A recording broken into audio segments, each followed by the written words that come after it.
साथियों, यह एक भयानक सूची है। इसमें 429 जातियां शामिल हैं। यदि इनकी संख्या जोड़ी जाए तो इसका मतलब यह होता है कि देश में आज कई करोड़ लोग ऐसे हैं जिनके स्पर्श मात्र से हिंदू अपवित्र हो जाते हैं। निश्चय ही आरंभिक तथा प्राचीन समाज में जो छुआछूत विद्यमान था वह भारत व्यापी करोड़ों लोगों के वंशानुगत छुआछूत के मुकाबले में नगण्य ठहरता है। हिंदुओं का यह छुआछूत अजूबा है। संसार के इतिहास में इसका कोई मुकाबला नहीं। एशिया और यूरोप की बहुत सी जातियों की जनसंख्या से भी बड़ी जनसंख्या का छुआछूत का अपनी जनसंख्या की अधिकता के ही कारण अतुलनीय नहीं है, लेकिन और दूसरे कारण से भी बेमिसाल है। इन 429 जातियों को अछूत बना देने वाली हिंदुओं की छुआछूत की पद्धति में अनेक ऐसी विशेषताएं हैं जो गैर हिंदू जातियों के छुआछूत में, चाहे वे आरंभिक हों या प्राचीन, नहीं पाई जाती हैं।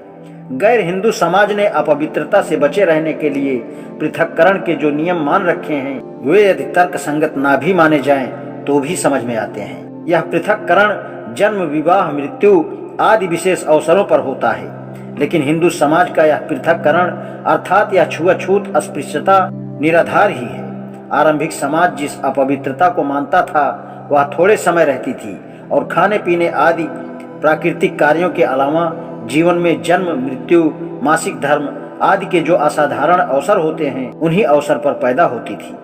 अपवित्रता का समय बीत जाने पर और पवित्र बना देने वाला संस्कार हो चुकने पर लोग की अपवित्रता नष्ट हो जाती थी और वह फिर पवित्र तथा समाज में मिलने जुलने योग्य हो जाता था। लेकिन यहाँ कई करोड़ लोगों को छुआछूत, जन्म, मृत्यु आदि के छुआछूत से हमेशा अलग है। यह अस्थायी है। जो हिंदू उनका स्पर्श करते हैं वे स्नान आदि के द्वारा पवित्र हो जा सकते हैं, लेकिन ऐसी कोई चीज नहीं जो अछूत को पवित्र बना सके। वे अपवित्र ही पैदा होते हैं। वे जन्म भर अपवित्र बने रहते हैं, अपवित्र ही बने रहकर मर भी जाते हैं। और वे जिन बच्चों को जन्म देते हैं बच्चे भी अपवित्रता का टीका माथे पर लगाए जन्म लेते हैं। यह एक अस्थायी वंशानुगत कलंक है जो किसी तरह धुल नहीं सकता।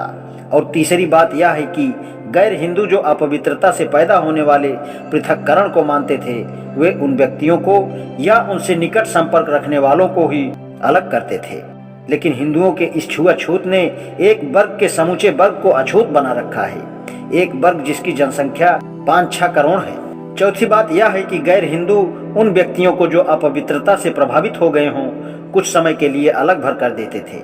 वे उन्हें एकदम अलग बसा नहीं देते थे। हिंदू समाज का आदेश है कि सब अछूत अलग बसे। हिंदू अछूतों के मोहल्लों में नहीं रहेंगे और अछूतों को अपने मोहल्लों में नहीं रहने देंगे। हिंदू जिस छुआछूत को मानते हैं उसका यह महत्वपूर्ण अंग है। यह सामाजिक बहिष्कार मात्र या थोड़े समय के लिए सामाजिक व्यवहार को बंद कर देना नहीं है।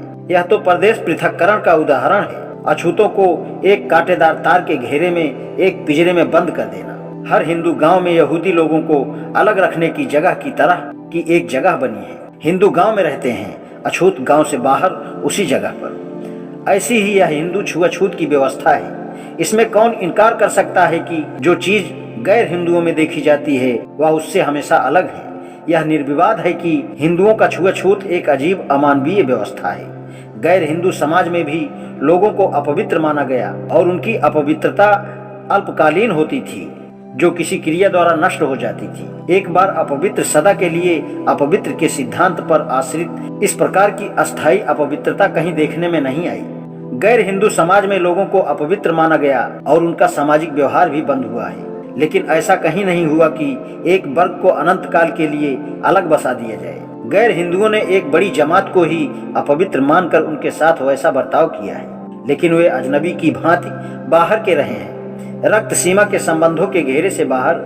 ऐसा कभी नहीं हुआ कि किसी ने अपने ही लोगों को पीढ़ी दर पीढ़ी और अस्थायी रूप से अपवित्र बनाकर रखा हो। इस प्रकार हिंदुओं का छुआछूत एक अजीब व्यवस्था है। संसार के किसी दूसरे हिस्से में मानवता ने आज तक कभी इसका अनुभव नहीं किया। किसी दूसरे समाज में इस जैसी कोई चीज नहीं है, न आरंभिक समाज में, न प्राचीन समाज में और न वर्तमान समाज में। छुआछूत के अध्ययन से जो अनेक समस्याएं पैदा होती हैं और जिनको हल करने की आवश्यकता है उनका समावेश इन 2 सवालों में हो जाता है। अछूत गांव से बाहर क्यों रहते हैं? उनकी अपवित्रता अस्थायी और अमिट कैसे बन गई? अगले पृष्ठों में इन्हीं 2 सवालों का उत्तर देने की कोशिश की गई है। आज इतना ही, शेष कल। धन्यवाद।